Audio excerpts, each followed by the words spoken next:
I own a recycled clothing company called Rhetorical Factory, and we reinvent used clothing from thrift stores and donations with original screen prints and our question mark logo. Our question mark logo is intended to inspire a second thought when it comes to buying new. And today I'd like to encourage a second thought, even a third, fourth, and fifth thought when it comes to every decision you make as a consumer. Because I believe that our number one source of power as citizens of this nation is where we choose to spend our money. Not having pursued a formal education myself left me with a lot to learn about business. And these last 4 years have been full of the best training I never could have bought. Interestingly enough, it's a very good thing that the perspective I began with was completely free from the influence of business as usual, because 13 million tons of clothing are thrown away in this country alone, and only 15% is recycled. I never thought that working with secondhand clothing would take up every square inch of my life and every spare minute of my day. But waking up to this realization, along with the fact that nothing is slowing down, left me eager to develop a scalable alternative to our fast fashion world. Taking on this challenge amounts to a lot more than just learning how to brand a clothing company in the competitive fashion industry. Because at Rhetorical Factory, we can't sell anything more than once. Of 13 million tons of clothing available as our resource, not a single one will be produced in the size and color combination that sells best for us. An investment is made in claiming, cleaning, improving, marketing, and finally selling each piece. And it all takes up space in the meantime and is not guaranteed to sell again. But industry doesn't deal with this part of the risk at all. Instead, the risk falls on the people who source the materials, produce the goods, and on our earth. Clothing brands sell one design in mass quantities wholesale before production, and they invest as little as possible in the resources and the workers to keep prices low and get a lot of orders. After production, their work is done, and they go on creating because they depend on an unrealistic demand for clothing and goods. The whole point is to sell, to make room for the new. And corporate retailers can afford to sell for a fraction of what was invested, because the last extra small tank top isn't worth the room it takes up on the rack.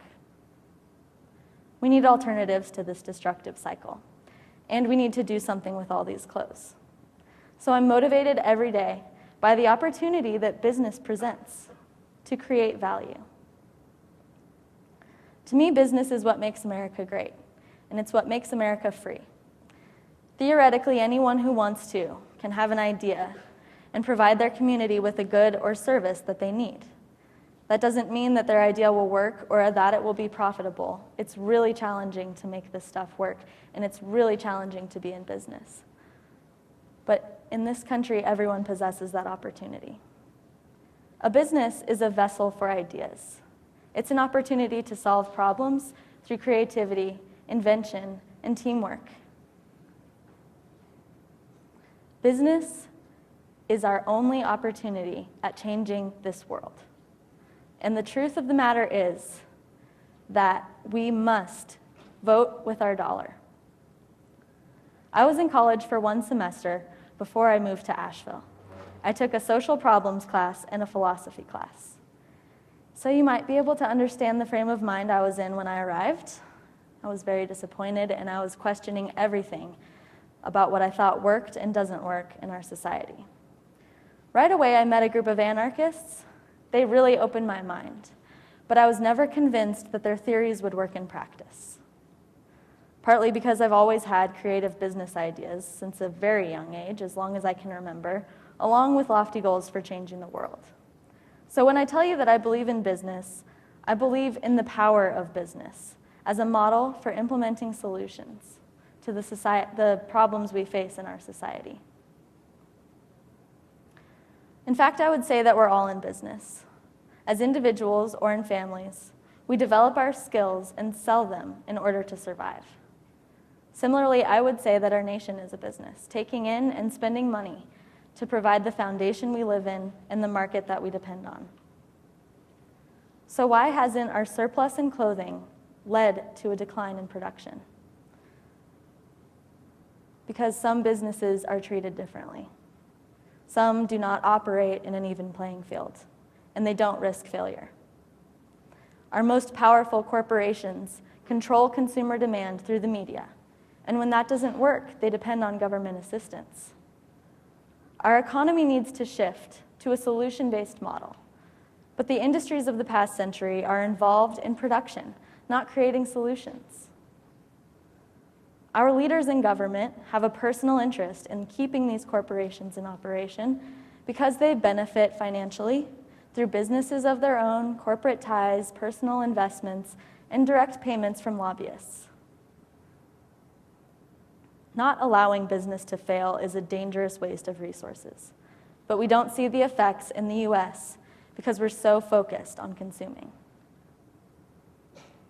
In this day and age, we have the time and technology to see where this cycle takes us and do something about it. Ignoring failure should never work in business. I ask you to question whether our systems work. Between what is privatized and what we can vote on, is change in this system possible?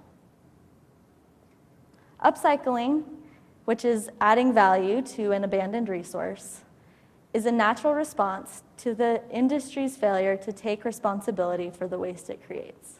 And it's one great instance of how innovation rises up and can be harnessed to provide sustainable alternatives. But I wonder if a company based in such a different paradigm would be allowed to succeed at the same level as the large competition. Between the giant corporations that our economy depends on currently and the governing bodies that work with them, our small business alternatives don't really stand a chance. Supporting the local economy is the only place we can start, and it nourishes sustainable models. But if that real playing field doesn't stretch to big business, then our solutions will stay small every time. Business should be allowed to operate on whatever scale the demand creates, and should be held to the same clearly defined standards for integrity all across the board. It's relatively easy to keep local business honest, but it's become almost impossible to hold corporations to any standards. We are so close to creating a world that can solve its own problems. Investing in solutions means hiring and paying people, not mining our resources and exploiting other populations. We have a resource of waste and a surplus of people to take care of it. Our democracy worked. It created the American dream. But business has developed to the point of control. Our leaders are in business because that's where the power is. And I would say that it's fine, as long as we have the opportunity to hold them accountable with every dollar we spend.